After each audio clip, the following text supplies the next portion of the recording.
ಬಾಗಲಕೋಟೆಗಾರರು ಹೋರಾಟ ಮಾಡ್ತಾ ಇದ್ರು, ಟ್ರಾಕ್ಟರ್ಗೆಲ್ಲ ಬೆಂಕಿ ಹಚ್ಚಿದಾರಲ್ಲ ಹಚ್ಚಿದ್ದಾರೆ. ಅದಕ್ಕೆ ರೈತರು ಹೇಳಿ ಸ್ಟೇಟ್ಮೆಂಟ್ ಕೊಟ್ಟಿದ್ದಾರೆ, ನಾವು ಇದಕ್ಕೆ ಕಾರಣರಲ್ಲ ಅಂತ ಹೇಳಿದ್ದಾರೆ. ಅದಕ್ಕೆ ತನಿಖೆ ಮಾಡಿ ಅಂತ ಹೇಳಿದ್ದೀನಿ. ವಿಚಾರಣೆ ಮಾಡಿ ಯಾರು ತಪ್ಪಿತಸ್ಥರು, ಯಾರು ಕಬ್ಬನ್ನ ಸುಟ್ಟಾಕ್ದವರು, ಟ್ರ್ಯಾಕ್ಟರ್ಗಳಿಗೆ ಬೆಂಕಿ ಹಚ್ಚಿದವರು ಯಾರು ನೋಡಿ ಅಂತ ಹೇಳಿದ್ದೀನಿ.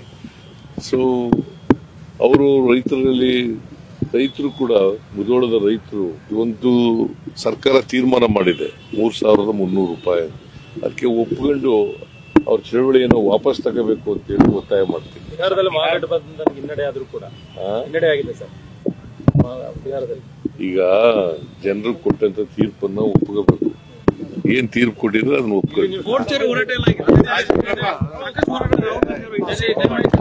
ಚೋರಿಗೂ ಇಲ್ಲೂ ಚೋರಿ ಮಾಡಿದಾರಲ್ಲ.